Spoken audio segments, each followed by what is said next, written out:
Hey everyone, in this video we're going to go through how to calculate the dimensions of pyramids using the information from the question. Okay, so quick reminder that the volume of a pyramid is calculated as a third times the area of the base times the perpendicular height. Okay, so if we are given the volume of a pyramid, we may need to use this to find its dimensions by using the following steps. So, step 1, highlight the key information in the question. So if you're given the volume, write volume equals this. If you are given the area, make sure you write down A equals this. And if you're given the height, make sure you write down H equals whatever that is. Then, step 2, you substitute these values into the volume of a pyramid formula. Okay, then whatever value is missing, so if you don't have the perpendicular height, you got to find this missing value by solving the equation.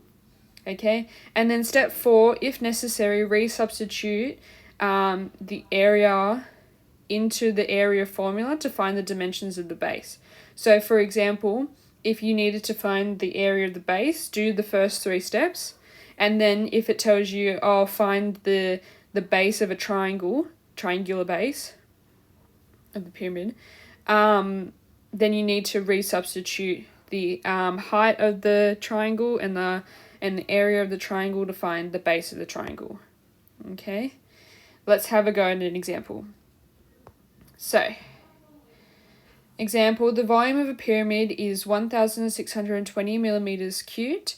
If the length of its base is 8 millimeters, calculate correct to the nearest millimeter the height of the pyramid. Okay, in this question, we're given a diagram, which helps a lot. So, what information are we given? Let's do step 1. Well, we're given the volume is 1,620. So let's write that down. Volume equals 1,620 millimeters cubed.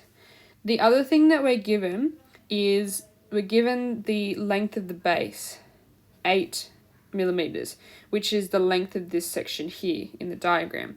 So what we need to do is we need to find the area, we need to do 8 squared, okay, because it's a square.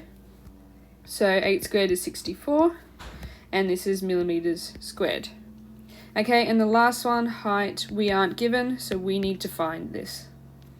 Okay, question 2. Step 2, is to substitute these values into the formula. So let's write the formula down. The volume equals a third times the area of the base times the height. Substitute the values that we have. So we have 1,620 as the volume equals 1/3 times the area of the base, 64, times the height, which we don't know.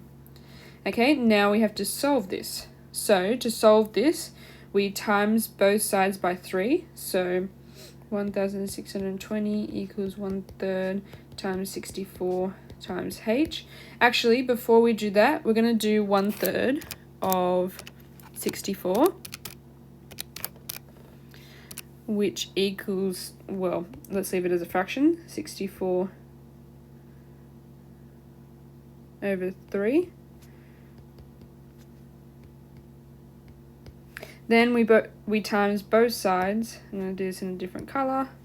Let's do purple. Times both sides by 3. That equals 1620 times 3, 4,860 equals 64h. Then we're going to divide both sides by 64. I'm running out of room here. So I'm going to redraw it up here. H equals, divided by 64, is 75.9375. Okay, in the question it asks us to round it correct to the nearest millimeter. So let's round that. We check what's after the decimal point, and that is going to round this one up. So this is 76, and it's in millimeters. Okay, so therefore the height of the pyramid the square pyramid is 76 millimeters. Okay, that's where I'm going to leave it for today. If you have any questions, please go onto Jamboard and ask your questions there. Good luck with the questions.